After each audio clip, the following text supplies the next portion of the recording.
जय हिंद, वंदे मातरम, भारत माता की जय। राष्ट्रवाद की बात प्रहार के साथ आप सभी का हार्दिक स्वागत। दोस्तों, आज जो विमर्श की टॉपिक है, एक तरफ पूरे देश में अब वक्फ बोर्ड बिल पास होने की वजह से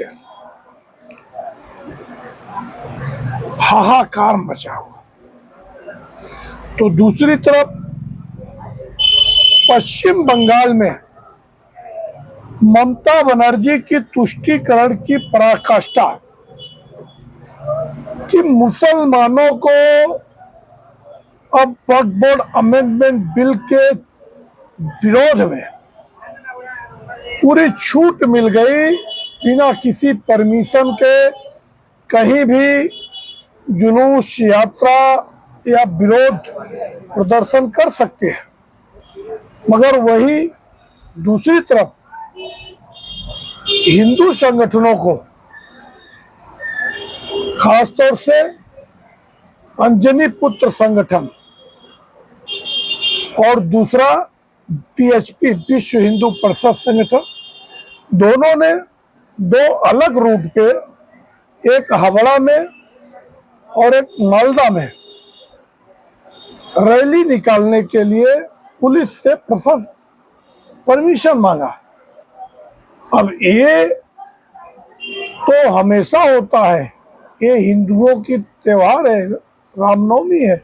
हाँ, पिछली बार पश्चिम बंगाल में जब रामनवमी की शोभा यात्रा निकाली गई थी, उसमें घरों से पत्थर मारे गए थे और फिर ममता बनर्जी का बयान आया था कि संवेदनशील इलाके से क्यों गए। तो वहीं पे हाई कोर्ट की सख्त टिप्पणी आई थी कि अपने ही देश में क्या संवेदनशील इलाके बन गए। हर व्यक्ति को अपने धर्म के साथ शोभा यात्रा निकालने की पूरी आजादी है। तो अब की बार जब अंजनी पुत्र संगठन और विश्व हिंदू परिषद संगठन ने परमिशन मांगा, तो ममता बनर्जी की जो पुलिस है वो ममता बनर्जी के कार्यकर्ता, टीएमसी के गुंडों जैसा बर्ताव करती है। उसने उस रूट पे परमिशन देने से इनकार कर दिया। फिर दोनों संगठन हाई कोर्ट गए, कलकत्ता हाई कोर्ट गए और कलकत्ता हाई कोर्ट ने परमिशन दे दिया। एक को सुबह 8:30 से 12 बजे तक और दूसरे को 3 बजे से 6 बजे तक। अब पूरी किरकिरी हो गई ममता बनर्जी की। यह कि साथ ही उसने शर्त भी लगाए कि सशर्त समर्थन दिया है, किसी प्रकार का कोई हथियार लेके न कोई जाए। अगर गदा की बात आई तो अंजनी पुत्र संगठन के वकील ने कहा कि प्रतीकात्मक होना चाहिए, गदा होना चाहिए। तो कोर्ट ने कहा कि प्लास्टिक का गदा ले जा सकते हैं। अब दूसरी तरफ जादवपुर यूनिवर्सिटी में अभी हाल ही में ईद समारोह हुआ, इफ्तार भी हुआ। मगर जब वहां पे हिंदू संगठनों ने रामनवमी के लिए विधिवत 23 मार्च को ही लेटर दे दिया था परमिशन के लिए, तो वहां पे आज 3 अप्रैल को जो वाइस चांसलर है उन्होंने उसको कैंसिल कर दिया। अब राजनीति गर्मा गई। भारतीय जनता पार्टी उन संगठनों के पक्ष में आ गई और छात्र अब अडिग हो गए कि अगर यहाँ पे इफ्तार पार्टी होती है, यहाँ पे ईद मनाया जाता है या और भी इस्लामिक आयोजन हो सकते हैं, तो हमारा भी धर्म है, हम भी देवी को मानते हैं। रामनवमी, वैसे भी रामनवमी और दुर्गा पूजा पश्चिम बंगाल का सबसे बड़ा त्योहार है। तो अब वहाँ पे जो भारतीय जनता पार्टी के प्रदेश अध्यक्ष और केंद्रीय मंत्री सुकांता मजूमदार ने कहा कि अगर परमिशन नहीं होगा तो भी मनाया जाएगा। वहीं दूसरी तरफ नेता प्रतिपक्ष शुभेंदु अधिकारी ने कहा, पूरे बंगाल वालों से अपील किया कि कम से कम 2000 स्थानों पे धार्मिक आयोजन होंगे और विश्व हिंदू परिषद 200 से अधिक झांकियां निकालने वाला है, जिसमें पूरे पश्चिम बंगाल में 6 तारीख को 1.5 से 2 करोड़ हिंदुओं को एकजुट होने का आह्वान किया गया है। और उन्होंने कहा है,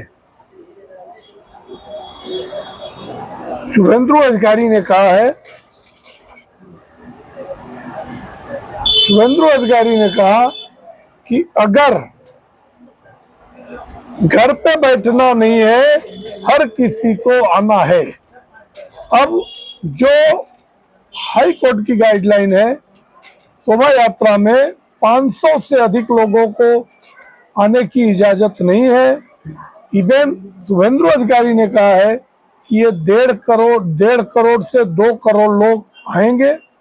और विश्व हिंदू परिषद ने कहा, अगर कहीं हमारे ऊपर हमला होगा तो हम उसका जवाब भी देंगे। तो ये ममता बनर्जी ने सीधे कहा है कि लॉ एंड ऑर्डर को कोई भी ध्वस्त करता है तो उसके ऊपर लीगल एक्शन होना चाहिए। मेरा कहना है कि अगर हिंदू शांति प्रिय ढंग से अपने रास्ते से जा रहे हैं, शोभा यात्रा कर रहे हैं और जय श्री राम के उद्घोष कर रहे हैं, तो उनके ऊपर किसी प्रकार का कोई भी पत्थरबाजी करता है तो कार्रवाई उन पत्थरबाजों पे होनी चाहिए। ममता बनर्जी की जो दोहरी राजनीति है, जैसे कि आरजेकर हॉस्पिटल में क्या हुआ कि वो रेपिस्ट ने जब रेप किया, बाद में ये ममता बनर्जी वहां के सीन डिक्रीज करने के लिए वहां पे पहले तो बुलडोजर चलवा दिया, बाद में खुद रास्ते पे उतर गई।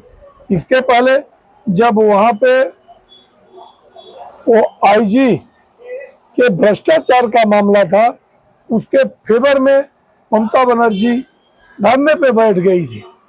तो मुझे लगता है कि हिंदुओं का एक जन जागरण बढ़िया अभियान है। और अब की बार अगर 1.5 से 2 करोड़ लोग कोलकाता में जुटते हैं तो ये ममता बनर्जी के लिए बहुत ही चैलेंजिंग होगा। और ममता बनर्जी के खिलाफ सारे जो भी प्रोपोगंडा है, जो उनके क्रियाकलाप है, जिन कारनामों में डूबी है, मुस्लिम अपीजमेंट में, अब उसने वक्फ बोर्ड बिल के विरोध में प्रदर्शन करने वाले कहते हैं कि हम जान दे देंगे मगर इसको इम्प्लीमेंट नहीं होने देंगे, मगर उस पर ममता बनर्जी और पश्चिम बंगाल की पुलिस खामोश है। तो ये सोचने का विषय है कि संविधान की शपथ लेकर और संविधान की खिलाफत करना, उसके जिसके ऊपर एक्शन होना चाहिए, एक भी व्यक्ति पे अगर एक्शन नहीं हो रहा है तो ये दुर्भाग्यपूर्ण है। और मैं कहता हूं कि पूरे देश में ममता बनर्जी के खिलाफ एक जन आक्रोश रैली निकालनी चाहिए और पूरे देश के हिंदुओं को एकजुट होकर ममता बनर्जी के राज्य में चलने की जरूरत है और वहां पे एक एक व्यक्तियों को चिन्हित करने की जरूरत है। ममता बनर्जी द्वारा जितने भी मुस्लिम आक्रांताओं को आश्रय दिया है, जो कि जिसके ऊपर क्रिमिनल रिकॉर्ड है, अब मुझे लगता है कि शीघ्र ही सत्ता परिवर्तन होगा। ममता बनर्जी कुछ भी करके अब पश्चिम बंगाल को रिटर्न नहीं कर सकती। ये हमारा एनालिसिस है। आप लोगों को अगर हमारा विश्लेषण अच्छा लगे तो हमारे चैनल को सब्सक्राइब करें और अपने दोस्तों को सब्सक्राइब करने के लिए प्रेरित करें। जय हिंद, वंदे मातरम, भारत माता की जय।